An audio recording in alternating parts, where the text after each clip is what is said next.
It's time for filler. It's filler time. There's nothing out for weeks yet, so I'm going to open this.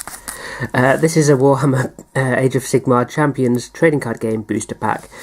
Yes, AL4 is still a few weeks away. I can't quite do a deck profile for my Aquaforce yet because that's in the Dragon Ball box for a start, but I'm still missing a couple of pieces for that, so I can't quite do a deck profile yet. But anyway, have a bit of filler. So we've got this little pack of the Warhammer trading card game. I am a bit of a Warhammer fan. I haven't done a lot recently, but I do like painting my little toy soldiers. Here's one I've been slowly working on. This is from 40k, but this trading card game is from Age of Sigmar, which is the fantasy version of Warhammer.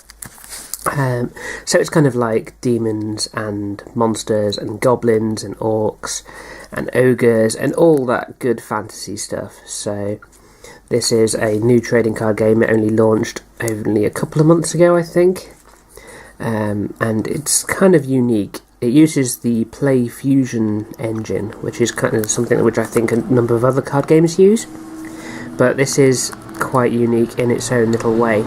And yeah, so this booster pack was actually free on the latest issue of the Warhammer magazine, White Dwarf, so I thought, why not open it on camera. Let's have a look. So right. So let's have a look. So the back of the cards, you've got the Warhammer Age of Sigmar Champions, and you've got some nice embossing on there. I don't know anything about the rarity on these cards, or if there's any kind of trick to them, which ones are the rares. So we'll just go through and have a look and see what they look like. So you've got Twisting Screamer unit. These are demons, screamers of Tzeentch, so they're kind of like demonic entities that fly around. They're basically like stingrays that fly through the air and consume your soul, which is nice. So that's pretty cool. And you can see each unit has like an area of effect. So if he's the little white one, this would affect all three columns there and there in front of it. So essentially the front row. So you can kind of see how that would work. I've got a pack of blood letters. So that's another chaos unit. This is from the god of war kind of thing. The blood god, Khorne. So he's kind of like the god who just loves spilling blood and smashing face. So these guys are pretty good for that. A spell, Warding Light. So when it taps, you put damage to your opponent and you gain health. So it looks like you can gain 4 health and deal 4 damage to your opponent when it gets to that point on the card.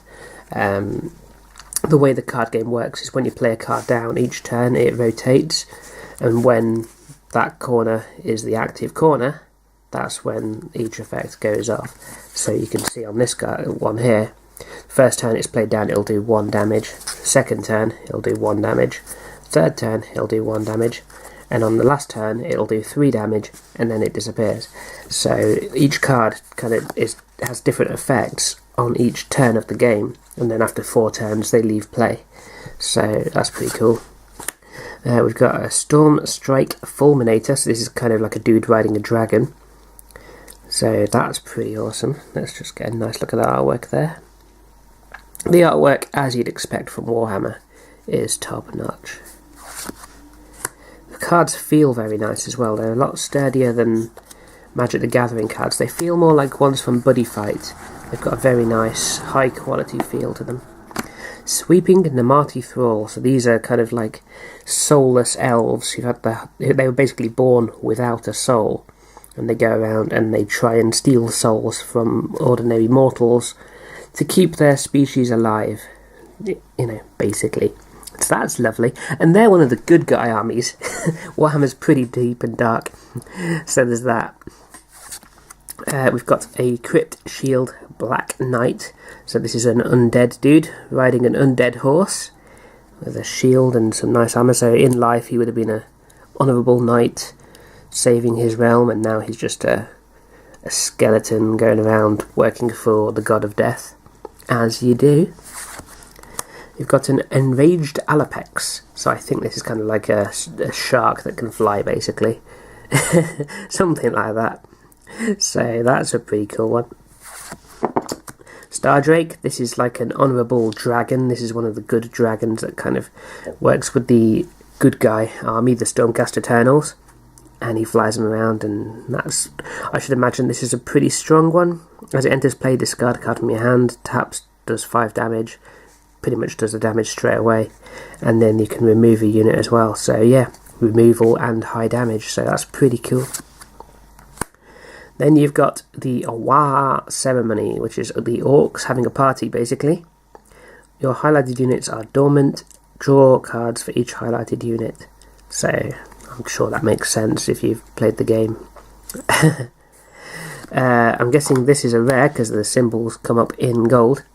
Deathly Resolve. It's a wizard with an ability, or it is a wizard's ability, one or the other. This can be played while controlling a spell. Rotate your highlighted spells 2 steps forwards. So it means that you can kind of speed your spells up and get to the bit where they're good if they're slow burner spells. So you can kind of make the game run a bit faster and get to your win condition quicker, I'd assume. It looks like another rare of some kind, Skull Throne. It's a blessing and it's passive. Increased damage done by the tapped amount. Corners 1 to 3. When you remove a unit, rotate it 1 step forward. Then we've got a champion. These are kind of like your commanders for whatever you call it, MTG, EDH type of thing. So these are kind of, you have like a number of commanders that stay on the field all the time, and they have their own skills and missions. And when this champion or a card controlled by this champion grants you 4 or more health, you may rotate a highlighted unit 1 step backwards. So it helps you to kind of keep a unit around on the field a little bit longer, perhaps. So that's cool. And we've got a foil, Shrieking Terrorgeist. So just so you can see the foil pattern. It's not really a pattern, it's just a kind of a mirrored effect behind the unit there, but that looks quite nice. Shrieking Terrorgeist. So unit, as it enters play, discard 1 card from your hand, tap, damage to your opponent, remove a highlighted spell. So spell removal and damage. So pretty cool. Pretty cool. And behind there, booster card. Scan and share to unlock digital boosters. So what you may have noticed is that all of the cards have these little dots around the edge. So you can scan those into the Warhammer Age of Sigmar digital app, and it unlocks each card as you scan it into the app. So any card you pull in real life, you can scan in using your phone, and there you go, your pack is transferred over into the game. So you can play it digitally or on the tabletop, which is pretty nice. If you know someone who's not going to play it on the tabletop, or not going to play it in the digital version perhaps, but they buy booster packs, you could scan their cards and then play with their cards on the app. So you can get 2 for the price of 1 almost. So that's pretty cool. So how many cards did we get there? You got 1, 2, 3, 4, 5, 6, 7, 8, 9, 10, 11, 12, 13, 14 cards to a pack. So that's pretty good. These retail for about £3.50 a pack in the UK. And yeah, so from what little I had played of it at the demo pod, it seemed like a fun little game. So let us know in the comments down below if it's something you're interested in playing, if you think the cards look cool, or whether you just think it's going to die a death after 2 or 3 sets and never be seen again. Who knows? But that's Warhammer Age of Sigmar Champions. So we'll see you again very soon, folks, and have a good one. Bye!